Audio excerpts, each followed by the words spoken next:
Welcome to our channel.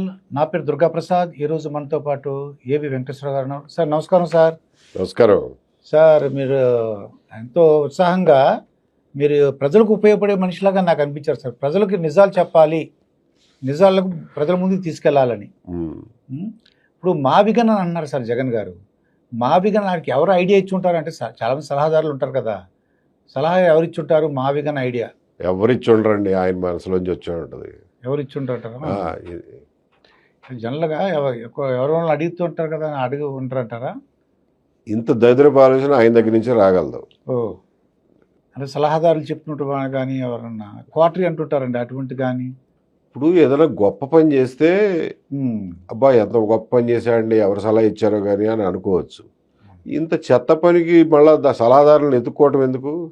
ఆయన దగ్గర నుంచే వచ్చింది అనుకుందాం, ఏం పోయింది ఇప్పుడు నష్టం? అవునండి. ఇప్పుడు ఏమంటారు సార్, మా విగన్ ఆయన ఇచ్చిన ఐడియా ప్రపోజల్ ఎలా ఉందంటారు? అది దాని గురించి మళ్ళీ మళ్ళీ చర్చించడమే ఒక టైం వేస్ట్ అనుకోండి. అమరావతి మీద కడుపు ఉబ్బరంతో మాట్లాడిన మాటలే తప్ప దానివల్ల అమరావతికి వచ్చిన నష్టమేమి లేదు. వాళ్ళ అమరావతి రాజధానిగా ఉండకుండా ఎవడు మార్చగలిగిన పరిస్థితి అయితే ఏమీ లేదు. కాకపోతే ఏంటంటే ఆయన చేసిన పనితో కొంచెం పెట్టుబడి పెట్టడానికి వచ్చేవాళ్ళు జంకుతారు. అదొకటే ఎఫెక్ట్. చెడగొడతానికి పనికి వస్తుంది. అది పెట్టుబడి పెట్టే వాళ్ళని చెడగొడతానికి పనికి వస్తుంది తప్ప అమరావతిని ఆపగలిగిన కెపాసిటీ లేదు దానికి. ఇప్పుడు ఫర్ ఎగ్జాంపుల్ హైదరాబాద్ కూడా హైటెక్ సిటీ ఉండి, నెక్స్ట్ ఏమో మనకి దిల్సుఖ్నగర్లో ఒకటి, వనస్థలపురంలో ఒకటి, తర్వాత రామోజీపురంలో ఒకటి, సూర్యాపేటలో ఒకటి, అలా పెట్టుకుంటూ వెళ్ళారనుకోండి. అంటే ఈయన చెప్పినట్టు అది ఇంకా దీనికంటే దూరాలు అయిపోతాయి. ఇది దాని గురించి అసలు ఎక్కువసేపు టైం వేస్ట్ చేయడం అంటారా? అంటే దీనివల్ల అంటే ఇప్పుడు పెట్టుబడిదారు ఎఫెక్ట్ అయ్యారు అన్నారు కదా, మరి వాళ్ళు రాకుండా ఉంటారంటే వస్తారంటారా లేకపోతే పెట్టుబడిదారులు ఎఫెక్ట్ అవుతారండి. ఇప్పుడు ఏం చేస్తాం, మనకి ఈయన ఒక దురదృష్టంలాగా పట్టుకుని ఉన్నాడు మన రాష్ట్రానికి. ఏం చేస్తాం, ఆయన చేసే దుర్మార్గాలకి ఎప్పటికప్పుడు కాపు కాసుకుంటూ ఉండాలి, దాన్ని అధిగమిస్తూ ఉండాలి.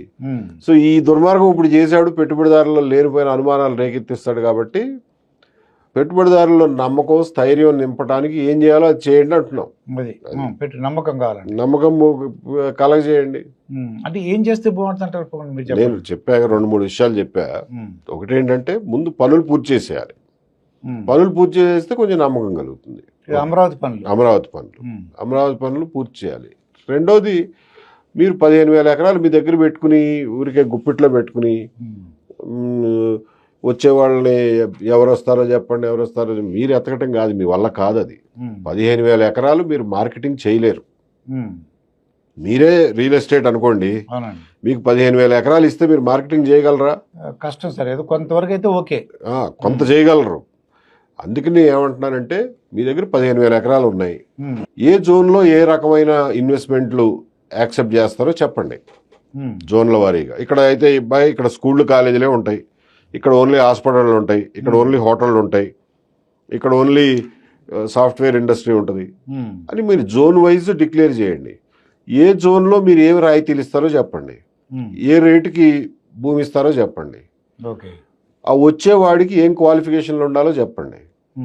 అంటే ఆడేదో తాడు బొంగరం లేని కంపెనీలకు అమ్మమని చెప్పట్లా, రియల్ ఎస్టేట్ బ్రోకర్లకు రియల్ ఎస్టేట్ ఇన్వెస్ట్మెంట్గా అమ్మమని చెప్పట్లా.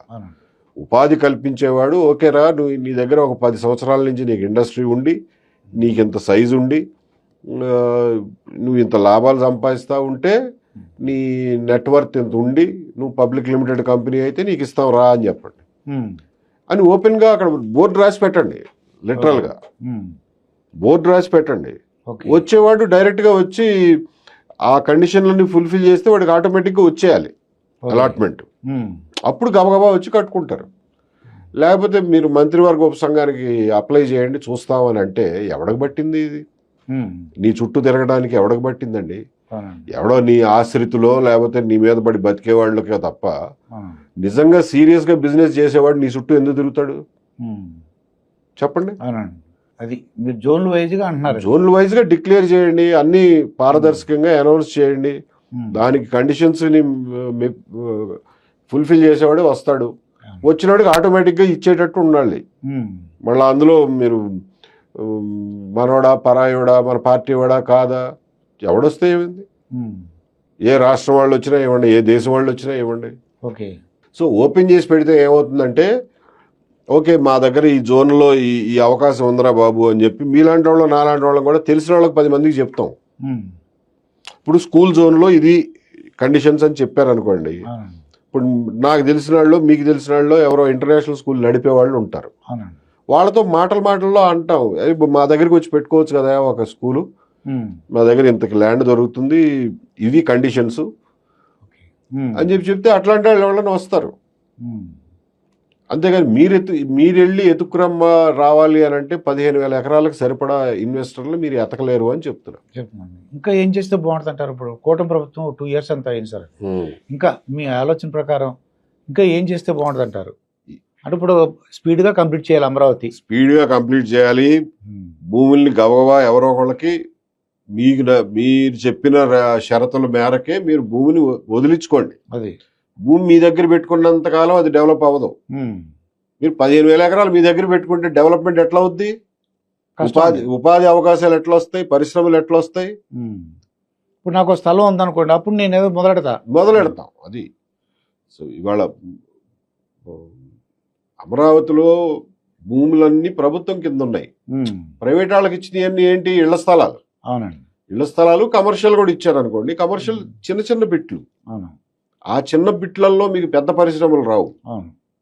ఏదో ఒక ఆఫీస్ పెట్టుకోవడానికి చిన్న ఆఫీసులకు పనికి వస్తాయి తప్ప పెద్ద పరిశ్రమలు అంటూ రావు ఆ బిట్లలో. సో పరిశ్రమలు రాగలిగిన పొలం అంతా మీ దగ్గర ఉంది, స్థలాలన్నీ. సో మీరు అది గుప్పిడి మూసేసి జేబులో పెట్టి దాచుకుంటే ఎవడొస్తాడు? ఎవడు రాకపోతే అమరావతి ఎట్లా డెవలప్ అవుద్ది? ఇంకేం చేద్దాం సార్ అమరావతి కాకుండా? ఇంకా అంటే ఇప్పుడు ఈ అమరావతితో పాటు ఇది కూడా చేస్తామని అంటున్నారు వాళ్ళు. ఓ 10,000 కోట్లు అంత పెడితే ఇది కూడా అవుతుంది. ఇలా ఒక 50,000-60,000 కోట్లు అమరావతి మీద పెట్టేటప్పుడు 10,000 కోట్లు కూడా పెడతారు. 10,000 కోట్లు దేనికి? అంటే మచిలీపట్నం కారిడార్ కూడా డెవలప్ చేయాలనుకోండి, దాంతో పాటు ఆటోమేటిక్ డెవలప్ అవుతుంది. మచిలీపట్నం కారిడార్ ఒకటి డెవలప్ చేసేది ఏంటండి? మీరు ఎక్కడ ఇండస్ట్రీ వస్తే అక్కడ రానియండి, మీకేమిటి నష్టం? అంటే జగన్ గారు చెప్పినట్టు అలా మావిగన్ అని పేరే కాకుండా ఇది ఆల్రెడీ ఉంది సిఆర్డీఏలో అంటున్నారులేండి వాళ్ళు. చాలా ఏరియా సిఆర్డీఏలోదే, అది సిఆర్డీఏ పరిధిలోనే ఉంది. రీసెంట్ గా ఏబిఎన్ ఆంధ్రజ్యోతి ఆయన ఉన్నారు కదా సార్, ఆయన ఏమన్నారంటే, అంటే మీరు కూడా వినాలి సార్, ఎప్పుడన్నా మీరు ఒక పోలీస్ ఆఫీసర్గా ఉన్నప్పుడు నీ సంగతి చూస్తాను ఏబి వెంకటేశ్వర, నేను అధికారంలోకి వస్తాను అప్పుడు నీ సంగతి చూస్తాను అన్నారనుకోండి, అప్పుడు ఏమనిపిస్తుంది సార్ పోలీస్ ఆఫీసర్గా మీరు? మీ సంగతి చూస్తాను, నువ్వు ఇప్పుడు నన్ను అరెస్ట్ చేయబోతున్నావు, నేను ఎవరో తెలిసే నెక్స్ట్ రాబోతున్నాను అలా అన్నారనుకోండి, మీరే ఒక ఆఫీసరు. ఇట్లాంటి ఉత్తర కుమార ప్రగల్భాలు రాజకీయాల్లో కామనే, అదేమి కొత్తగా వచ్చిందేం కాదు, అది ఎప్పుడు ఉండేదే అనుకోండి. ఈయనక మరీ నోటి దురుసు ఎక్కువ కాబట్టి ఈయన ఎప్పుడు అపోజిషన్ లో ఉన్నా కానీ ఇట్లాంటి మాటలే మాట్లాడతాడు. ఈవెన్ రూలింగ్ లో ఉన్నప్పుడు కూడా రోజు తిట్టిపోసేవాడు కదా, రోజు ఏబిఎన్ పేరు TV5 పేరు తలవకుండా ఎప్పుడు ఉండేది కాదు, ఈటీవీ పేరు తలవకుండా ఉండేవాడు కాదు. సో ఇప్పుడు కూడా అదే కంటిన్యూ చేస్తున్నాడు, ఆయనేం మారలా. ఎట్లా ఉండే మనిషి అట్లాగే ఉన్నాడు. దాన్ని చూసి ఎవడు భయపడతాడండి? ఆయన బెదిరిస్తే ఎవడు బెదురుతారా? రాధాకృష్ణ గారు బెదురుతాడా, లేకపోతే నాలాంటి వాళ్ళని బెదురుతావా? బెదిరిపోయేవాడిని బెదిరిస్తే ఉపయోగం ఉంటుంది, కానీ రాధాకృష్ణ బెదిరిస్తే ఏం ఉపయోగం? అంటే ఆయన ఏదో వ్యాఖ్యం చేశారని చెప్పేసి దాన్ని అసలు అందులో తప్పే ఉంది? ఆయన రాసిన దాంట్లో ఆయన మాట్లాడిన దాంట్లో తప్పే ఉంది అసలు? అంటే ఆయన ఏమంటాడంటే అండి, మీ వైసీపీ వాళ్ళు జగన్మోహన్ రెడ్డి గారు మీ భార్యని పిలిచి, మీ భార్య కాదు చెల్లి అంటే వేరే పెళ్లి చేసేస్తారా అన్నాడు అనమాట. ఏడుపులు అండి. అవును, వీళ్ళ బిహేవియర్ కూడా అట్టాగా ఉందిగా, తప్పే ఉంది అందులో? అది వాస్తవే కదండి, అందులో తప్పే ఉంది. ఏం తప్పు ఉంది మీరే చెప్పండి. ఇప్పుడు మన ఇద్దరి మధ్యనే మాట్లాడుకుందాం, అంటే ఏం తప్పు ఉంది? అంటే భార్య వేరే పెళ్లి, వీళ్ళు గొర్రెల మందలాగా బిహేవ్ చేస్తారు కదా మరి. ఆయన ఏదో రప్ప అంటే వీళ్ళందరూ రప్పాలా, మేకపోతులు కోసి రక్తాభిషేకాల, అది గొర్రెల మనస్తత్వం కాక ఏంటది?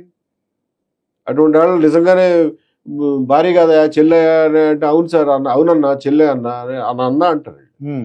అది పెళ్లి కూడా ఆ గొర్రె మనస్తత్వం, గొర్రె దాటు మనస్తత్వాన్ని ఎత్తి చూపడం కోసం ఆయన దాన్ని ఒక పోలికగా వాడాడు. అందులో తప్పే ఉంది? నాకైతే అందులో ఏం తప్పు కనిపించట్లేదు. అంటే ఏమంటారంటే అలా కాకుండా ఏదో జనరల్గా గుడ్డిగా నమ్మేస్తున్నారు గొర్రెలాగా నమ్ముతున్నారు అని అంటే సరిపోను కదా. రకరకాల పద ప్రయోగాలు ఉంటాయండి. ఉమ్. ఒక్కొక్క జర్నలిస్టు ఒక్కొక్క రకమైన పద ప్రయోగాలు చేస్తాడు. ఉమ్. ఆయనకు తోచింది ఆయన చేశాడు. అవునండి. అందులో ఇంత గొంతు చించుకోవాల్సిన అంత తప్పేమి నాకైతే కనపడదు. అలాగే. అంటే ఇలాగా వాళ్ళు ఆంధ్రజ్యోతి ఎదురుండి వచ్చి నిరసన తెలిపాము, దాడి ఏం చేయడం నిరసన తెలిపాము అంటున్నారండి వాళ్ళు. అంతేమో మరి నిరసనే తెలిపారేమో, నాకేం తెలుసు, నాకు తెలియదు వివరాలు. అంటే వాళ్ళు రాళ్ళు వేసారంటే వీళ్ళు అంటారులేండి, వాళ్ళు రాళ్ళు వేసారు రాళ్ళు ఏమండి, పాత రోజుల్లో లాగా కాదు కదా, రాళ్ళు వేస్తే టీవీలో వీడియోల్లో కనిపిస్తాయి కదా. అవును. రాళ్ళు వేస్తే రాళ్ళు వేయటాన్ని నిరసన తెలియజేసామని అనలేరు కదా. సో వాస్తవాలు ఎట్లుంటే అట్లా పోలీసులు యాక్షన్ తీసుకుంటే సరిపోతుంది. సార్ ఇప్పుడు మీరు ఒక ఆఫీసర్ ఉన్నారు సార్, ఇది ఐఏఎస్ ఆఫీసర్లు కానీ ఐపీఎస్ ఆఫీసర్లు కానీ కుట్ర పన్ని ప్రభుత్వం దగ్గర ఉన్నటువంటి ఆఫీసర్లు ఏదో విధంగా బ్యాడ్ నేమ్ తెచ్చేలాగా సలహాలు ఇవ్వడానికి అవకాశం ఉందంటారా? ఐఏఎస్ ఆఫీసర్లు కానీ ఐపీఎస్ ఆఫీసర్లు అధికార పార్టీలో ఉన్న వాళ్ళకి మినిస్టర్లకు కానీ సరిగ్గా పని చేయకపోవడం, రాంగ్ ఐడియాస్ ఇవ్వడం, అలా చేయడానికి అవకాశం అంటే కుట్రగా ఉంటుందండి, అవకాశం ఉంటుంది. జాగ్రత్తగా ఉండాలి. ఎప్పుడైనా ఎవరు చెప్పినా కానీ మనం ఎందుకు వింటాం? ఎదుటోడు చెప్పేది ప్రతిదీ వినమని చెప్పి మినిస్టర్లు ఎవరికి చెప్పారు? అవునండి. జాగ్రత్తగా ఉండాలి. రకరకాల మనుషులు ఉంటారు, వీళ్ళల్లో కూడా రకరకాల వాళ్ళు ఉంటారు. అందరూ మంచి వాళ్ళు ఉంటారు కదా. అందులోనూ కాలక్రమేణా ఆ సర్వీసులను కూడా చెడగొట్టేశాం కదా, రాజకీయ నాయకులు చెడగొట్టేశారు కదా. సో వాళ్ళతో చెయ్యరాని పనులన్నీ చేపించి వాళ్ళని చెడగొట్టేశారు. ఒకళ్ళని చూసి ఒకళ్ళు నేర్చుకున్నారు. సో ఇవాళ అందరూ పాడైపోయారు అని ఏడిస్తే ఏమి లాభం? పాత రోజుల్లో లాగా వాళ్ళ గౌరవం వాళ్ళకి నిలబెడితే వాళ్ళు గౌరవంగా బతకడానికి ఇష్టపడేవాళ్ళు. ఎందుకంటే ఆ మధ్యన ఏపీలో ఐఏఎస్ ఆఫీసర్లు అందరూ గ్రూప్గా ఫామ్ అయ్యి ఏదో చేస్తున్నాం అని అన్నారు. అది నిజం అబద్ధం మనకు తెలియదు, కానీ అలాగా ఒక బయటకైతే ఒక వార్త వచ్చిందండి. వస్తాయి, అవి జరుగుతుంటాయి కదా, జరుగుతాయి. దానికి అప్రమత్తంగా ఉండాలి వీళ్ళు, అంతే. వాడు ఇచ్చిన సలహా నిజమా అబద్ధమా, అది ఏ విధంగా అది ఉపయోగపడుతుందా ప్రజలకి, లేదంటే నన్ను ఇబ్బంది పెట్టడానికి ఇచ్చిన సలహా అన్ని చూసుకుంటూ ఉండాలి మాట. అవును సార్, ఇప్పుడు ఐఏఎస్ ఆఫీసర్లు లేదంటే ఐపీఎస్ ఆఫీసర్లు కొన్ని పార్టీలు ఓపెన్ చేశారు sir. For example JD Lakshminarayana గారు కానీ, లోక్సత్తా జయప్రకాష్ నారాయణ గారు కానీ, ఆ పార్టీలపై మీ అభిప్రాయం ఉంది సార్? అంటే వాళ్ళు అంతగా సక్సెస్ అయినట్టుగా నాకు అనిపించలేదండి. నన్నే అడగొచ్చుగా, వాళ్ళు ఏమి పీకలేదు, నువ్వేం పీకుతావా అని. ఎందుకు అంత రౌండ్ అబౌట్ క్వశ్చన్ ఎందుకు? అంటారా? వాళ్ళు ఏం పీకలేదు, నువ్వేం పీకుతావు అని వచ్చావు అని చెప్పి అడగండి, చెప్తా సమాధానం. ఆర్ఎస్ ప్రవీణ్ గారు కానీ. కరెక్ట్. అంటే ఏం లేదండి, వాళ్ళు చేసిన తప్పులో ఒప్పులో ఎవరో మన ప్రజలు నిర్ణయిస్తారుగా. జేపీ గారిని గెలిపించారు కదా, మరి కూకట్పల్లి ప్రజలు తప్పు చేశారంటారా మీరు?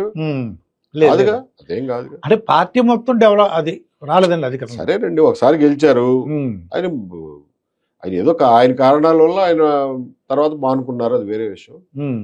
సో నేను అనేది ఒకటే, ఎవరైనా సరే వాడు ఐఏఎస్ ఆఫీసర్ అయ్యి వచ్చాడా, ఐపీఎస్ ఆఫీసర్ అయ్యి వచ్చాడా అన్నది మీకు అనవసరం.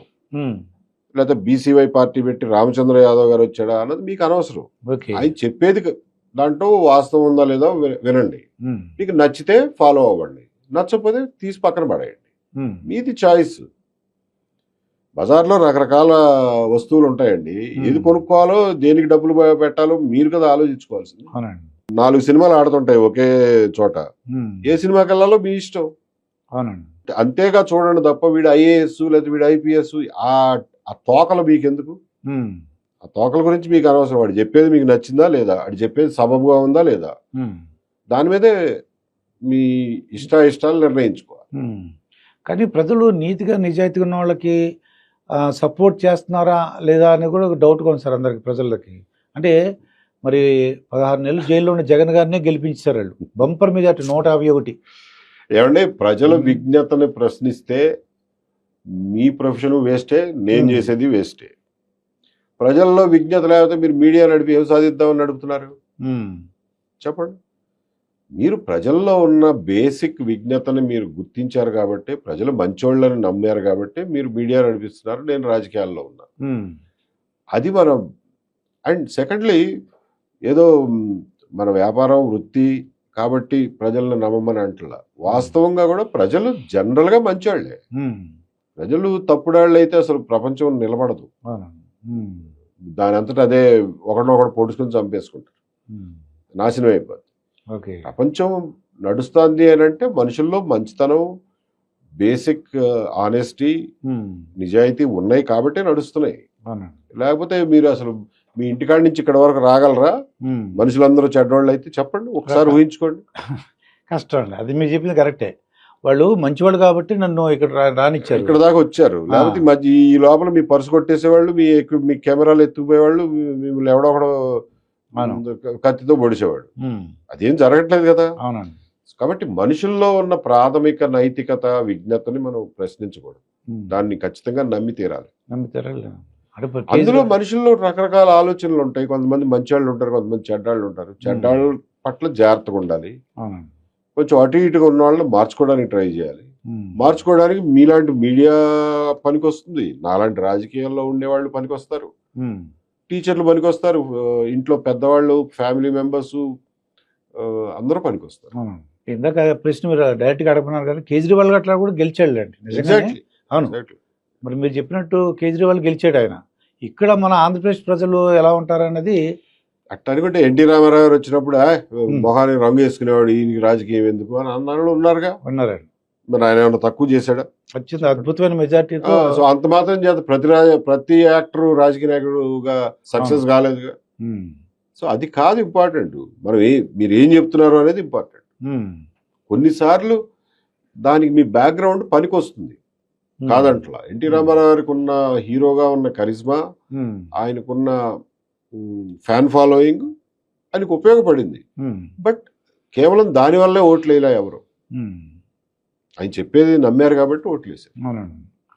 అసలు యాక్చువల్గా ఉచితాలపై మీ అభిప్రాయం ఏంటి సార్? ఉచితాలు ఇస్తుంటే బస్సు ఎక్కి కొంతమంది ఏమంటారంటే, ఆడవాళ్ళకి బస్సు ఫ్రీ ఇచ్చారనుకోండి, బస్సులో ఎక్కిన ఆడవాళ్ళే అంటున్నారు, నా దగ్గర డబ్బులు నాకు టికెట్ తీసుకోవాలనిపిస్తుంది కానీ ఎందుకు ఇలా పెట్టారు అలా అనిపిస్తుంటుంది. ఉచితాలపై మీ అభిప్రాయం ఏంటి సార్? అది మీరే చెప్పారు, సామాన్య ప్రజల్లోనే దాని మీద సదభిప్రాయం లేదు. అలాంటి వాడికి ఎందుకు ఉంటుంది? చదువుకున్న వాళ్ళకి, అవునండి, ట్యాక్సులు కట్టే వాళ్ళకి. సో సామాన్య ప్రజలకే సదభిప్రాయం లేదు. అది అంటే ఎవరికి నిజమైన ఎవరికి అర్హులో వాళ్ళకి వేస్తే తప్పులేదు. అదేంటంటే ఒకసారి పాతివ్రతం జడినట్లుగా ఈ మోస రాజకీయ పార్టీలు దానికి అలవాటు పడిపోయినాయి, దాంట్లోంచి బయటకు రాలేకపోతున్నాయి. ఇక బయటకు రాలేరు కూడా వాళ్ళు. ఇవాళ ఏ స్కీమ్ ఆప్ చేస్తానన్నా ఎవడు ఊరుకుంటాడు, ఓట్లేస్తారా వీళ్ళకి. సో ఇక ఈ రాజకీయ పార్టీలు ఆ చక్రబంధంలో ఇరుక్కుపోయినాయి, అందులోంచి బయటకు రాలేవు.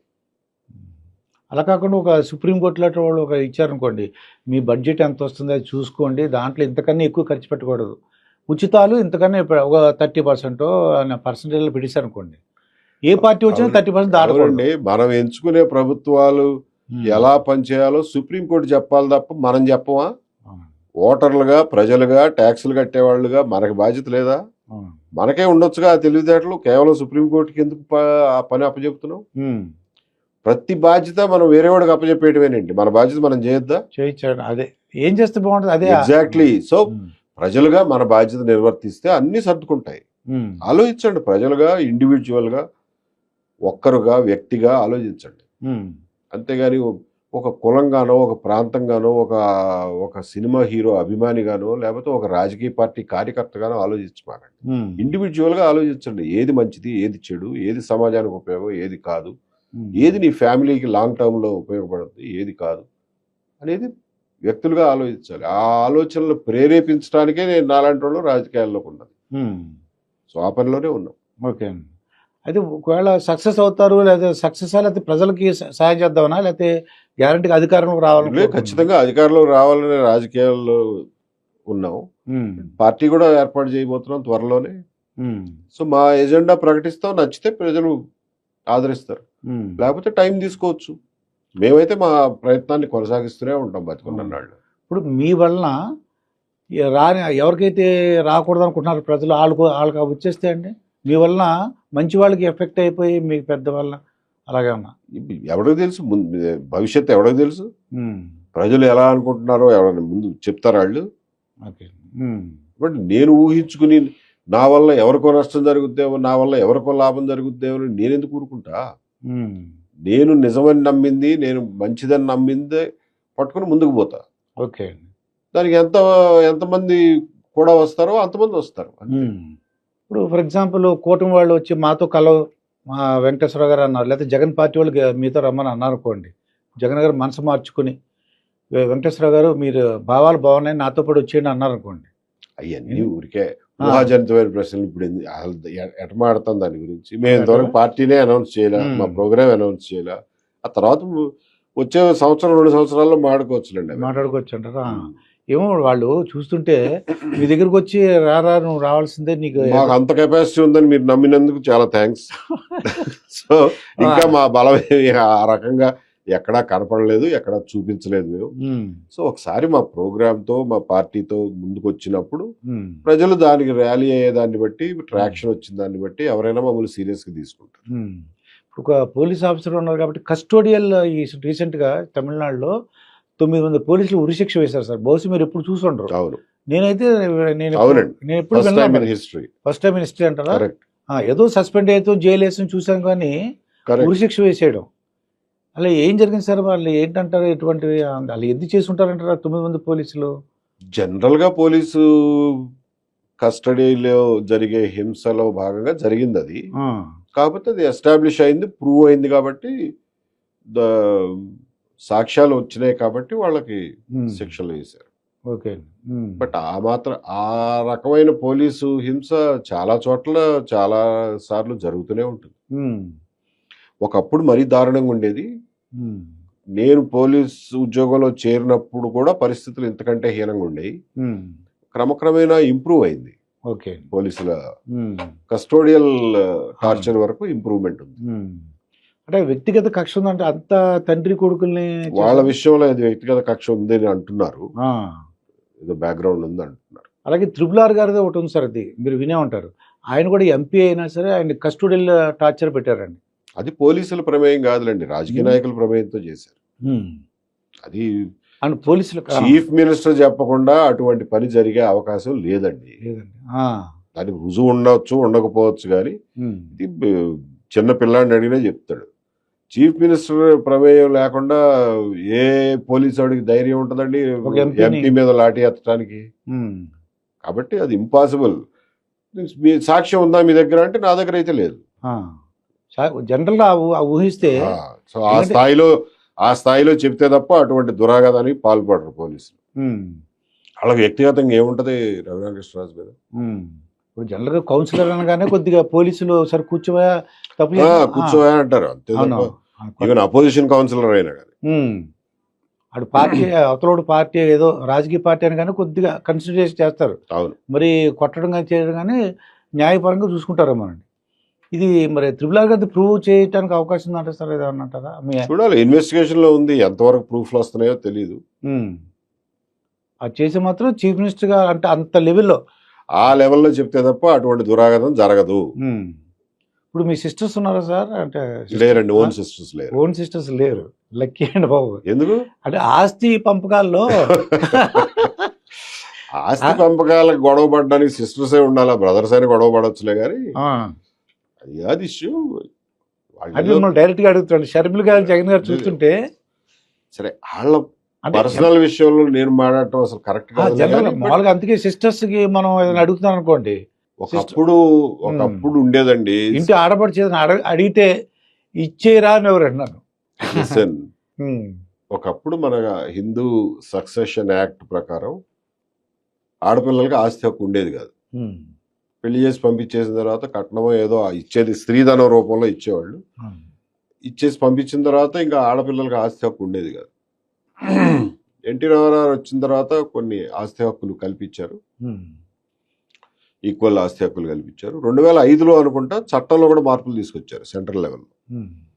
ఇవాళ ఆడపిల్లలకు కూడా సమానమైన వాటా ఉంది తండ్రి ఆస్తుల్లో. తండ్రి విల్లు రాయకుండా చనిపోతే కనుక సమానమైన హక్కు ఉంది.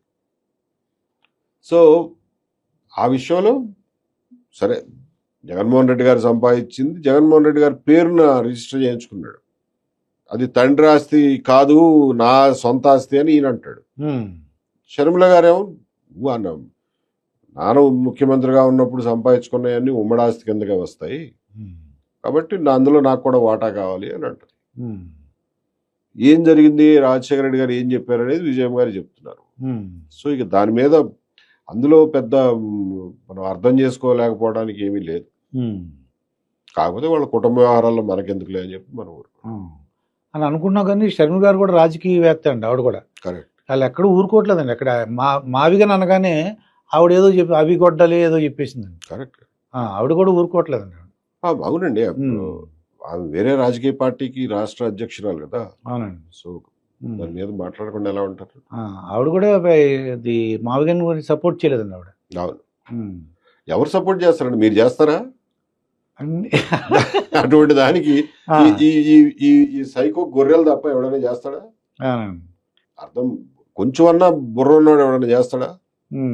అంటే వైసీపీ వాళ్ళు కొంతమంది విన్నదంటే మా వాళ్ళు గన్ను వాళ్ళే కాల్ చేసుకోవడం విన్నాం, కానీ ఇలా కూడా ఉంటుందా అని ఇప్పుడు అర్థమని చెప్తున్నారు కొంతమంది. మొదట 1-2 రోజులు అన్నారు, కానీ సాక్షిలో పెద్ద అక్షరాలతో హెడ్డింగులు పెట్టి 3-4 పేజీలు నింపేసి తర్వాత ప్రతిరోజు అబ్బో అసలు మావిగన్ అనే దాని మీద ప్రజాదరణ చాలా బాగుంది అని చెప్పి ఆయనే రాసుకుని దాని మీద 4-5 సార్లు మాట్లాడి వాళ్ళ నాయకులందరినీ, ముఖ్యంగా ఇట్లాంటి కామెడీ పనులకి పేరు నాని గారిని అంబటి రాంబాబు గారిని వాడతారు. నాకు బాధేస్తుంది వాళ్ళని చూస్తే. ఇట్లాంటి వాటికి పేరు నాని గారిని అంబటి రాంబాబు గారిని వాడతారు, వాళ్ళని జనంలో పలసం చేయడానికి తప్ప. లేకపోతే ఏంటండి ఇది కామెడీకి? వాళ్ళకి ఏం పట్టింది ఈ దరిద్రం మోయటానికి? ఆయన వాళ్ళ నెత్తి మీద పెడతాడు ఇట్లాంటివన్నీ. I feel very sad about it. వాళ్ళు చులకనైపోతారు ప్రజల్లో. ఇప్పుడు అంబటి రాంబాబు గారు పేరు నాని గారు మీకు పరిచయం ఉందా సార్? అంటే మామూలుగా ఇప్పుడు కాదు, మామూలుగా డిపార్ట్మెంట్ గా ఉన్నప్పుడు? లేదు, ఎప్పుడు లేదు, ఎప్పుడు మాట్లాడలా, ఎప్పుడు లేదు. కాకపోతే నా గురించి వాళ్ళకి తెలుసు, వాళ్ళ గురించి నాకు తెలుసు తప్ప ప్రత్యక్షంగా వ్యక్తిగత పరిచయం అసలు లేదు. ఇంకోటి ఏంటంటే నాకు అర్థమైంది, మీలాంటి వాళ్ళు చెప్పాలి సార్. ఎందుకంటే ఇప్పుడు ఎమ్మెల్యేలు కానీ ఇప్పుడు రాజకీయాలు ఉన్న వాళ్ళందరూ కూడా ఆడవాళ్ళ విషయంలో కానీ ఇది మత్తు పదార్థాలు తీసుకోకుండా జాగ్రత్తగా ఉండాలి సార్. అదొకటి నేను చెప్పాలి అంటే మీ ద్వారా చెప్పించాలని నేను అనుకున్నాను.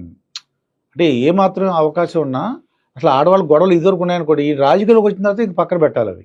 అలాగే మత్తు విషయాల్లో కానీ కొంచెం అన్నా ఇప్పుడు వ్యక్తిగతంగా బలహీనతలు ఉండటం సహజం. మనము మనుషులమే, మనకుండే బలహీనతలు మనకు ఉండొచ్చు. కానీ రాజకీయాల్లో వచ్చిన తర్వాత మీరు అన్నట్టు ప్రజలకు సంబంధించిన పనిలో ఉన్నారు కాబట్టి, మీడియాలో ఉన్నా రాజకీయాల్లో ఉన్నా కదా, ప్రజలకు సంబంధించిన పనుల్లో ఉన్నారు కాబట్టి ఈ వ్యక్తిగత బలహీనల్ని దూరం పెట్టగలిగిన వాళ్ళు మాత్రమే రావాలి ఈ ఫీల్డ్లోకి. అవునండి. కాబట్టి ఇవాళ ఇవన్నీ ఎక్కడ చూస్తున్నారు? నీ దగ్గర 25 కోట్లు 50 కోట్లు ఉంటే టికెట్, లేకపోతే లేదు అనే పరిస్థితిలో ఉన్నావు. మరి 50 కోట్లు ఇచ్చేవాడు వాడి బలహీనతల గురించి మాడితే నీకు 50 కోట్లు కావాలా బలహీనతలు కావాలా అంటాడు. ఆ పరిస్థితిలో ఉన్నాయి ఇవాళ రాజకీయాలు. సో దాన్ని మార్చుకుందాం పట్టండి. అంటే ఇప్పుడు డబ్బులు లేనివాడికి ఇచ్చాడనుకోండి ఓడిపోతున్నాడు సార్. అదే ఇప్పుడు ప్రజలు తెలుసుకోవాలి. డబ్బులు లేకపోతే గెలవలేని పరిస్థితి మనమే క్రియేట్ చేసుకున్నాగా. సో మరి అంత డబ్బు ఖర్చు పెట్టేవాడు గురించి నీకు బలహీనతల గురించి కూడా అడిగితే ఏందా అన్ని అడుగుతారేంటి అంటారు. నేను ఒక నియోజకవర్గంలో చూశానండి, అతనేమో గెలిచే అవకాశం ఉందండి, కానీ అతను డబ్బులు లేవు. డబ్బులు గల వ్యక్తి అతనికి 10 కోట్లు 5 కోట్లు ఇచ్చేసి నువ్వు సైలెంట్గా ఉండి జ్వరం వచ్చినట్టు యాక్ట్ చేసి అన్నాడు అండి.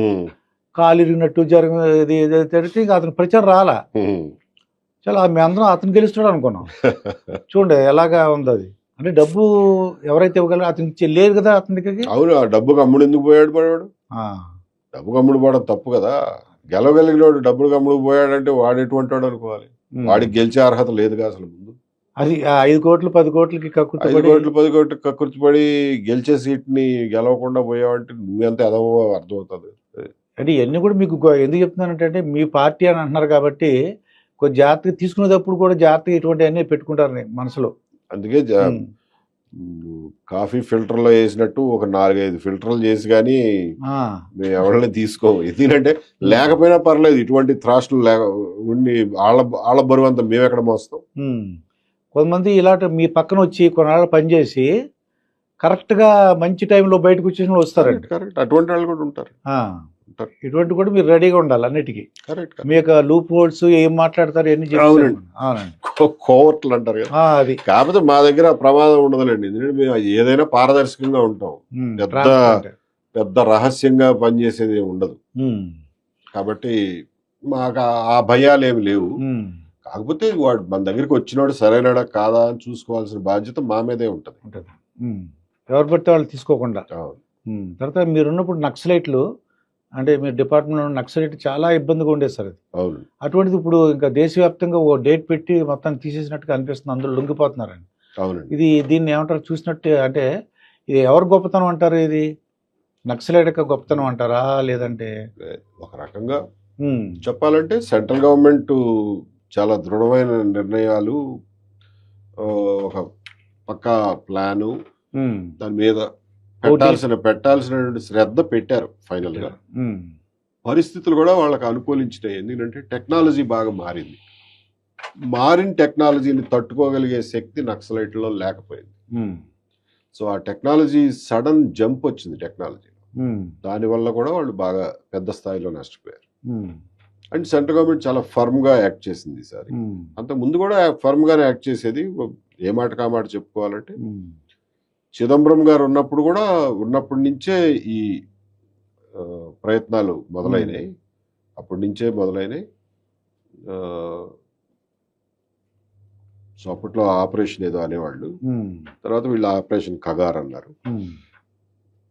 Over a period of time 20-30 సంవత్సరాల నుంచి రాష్ట్ర ప్రభుత్వాలు, రాష్ట్ర పోలీసు బలగాలు కూడా వాళ్ళ శక్తియుక్తుల్ని నక్సలైట్లతో పోరాడగలిగిన కెపాసిటీని పెంచుకున్నారు.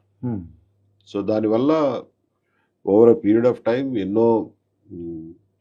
ఎన్నో త్యాగాలు అటువైపున ఇటువైపున. పోలీసులు 300 మంది చచ్చిపోయారు, సివిలియన్స్ చచ్చిపోయారు, నక్సలైట్లు చాలా మంది చచ్చిపోయారు. సో ఈ చివరికి చూస్తే ఇందులో చాలా భాగం రక్తపాతం అవాయిడ్ చేయగలిగే వాళ్ళమేమో అనే బాధ కలుగుతుంది. మీరు ఉన్నప్పుడు చూసే రోజుకోటి ఎక్కడ కూడా ఉండేది నక్సలైట్లు వాళ్ళు చంపారని, లేకపోతే ఇక్కడ ఎదురు కాల్పులు వీళ్ళు చనిపోయారని ఏదో ఒకటి ఉండేది. అవునండి. అటువంటిది ఇప్పుడు ఏంటంటే అభివృద్ధి చెందుతుంది, రావడానికి అవకాశం ఉంది, అంటే పరిశ్రమలు పెట్టడానికి ఎక్కడ పడితే అక్కడ రోడ్లు వేయడానికి కూడా అవకాశం ఉంది అని అంటున్నారు. చూద్దాం. డెఫినెట్ గా కొంత నెగ్లెక్ట్ అయిన ఏరియాలు, నక్సలైట్ ప్రభావం ఎక్కువ ఉండడం వల్ల నెగ్లెక్ట్ అయిన ఏరియాల్లో కొంచెం అభివృద్ధి పనులు ఆటంకాలు లేకుండా సాగే అవకాశం ఉంది. తర్వాత డబ్బులు కూడా కొంత ఖర్చు పెట్టేవారండి. ఎందుకంటే మరి పోలీస్ డిపార్ట్మెంట్ ప్రత్యేకంగా ఈ యాంటీ నక్సలైట్ స్క్వాడ్ అనేది ఉండేదండి. కరెక్ట్. అవన్నీ లేవు. ఇప్పుడు చక్కగా ఎవరి పని వాళ్ళు చేసుకోవచ్చు. వెంటనే మూసేయరు, కానీ మొత్తానికి ఓవర్ పీరియడ్ మీకు ఖర్చు తగ్గుతుంది. మీరైతే సార్ మంచి ప్రజలకు ఉపయోగపడితే పనులు చేస్తున్నారు కాబట్టి మోడీ గారు లాగా, చంద్రబాబు నాయుడు గారు లాగా, అంటే వాళ్ళు చెప్తున్నారు అంటే ట్రంప్ గారు లాగా, అంటే వాళ్ళు చేసే పనులు పక్కన పెట్టండి, వాళ్ళ ఆరోగ్యం నేను చూస్తుంటాను ఎప్పుడు కూడా. అంత మంచి ఆరోగ్యం మీకు ఉండాలి సార్.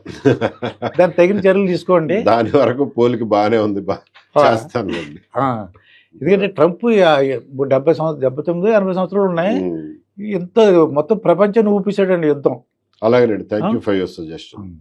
ఇదండి ఏబి వెంకటేశ్వర గారితో జరిగిన ఇంటర్వ్యూ. మరొక ఇంటర్వ్యూతో మీ ముందుంటాను. మీ మాస్టర్ దుర్గా ప్రసాద్. నమస్కారం సార్. నమస్కారం.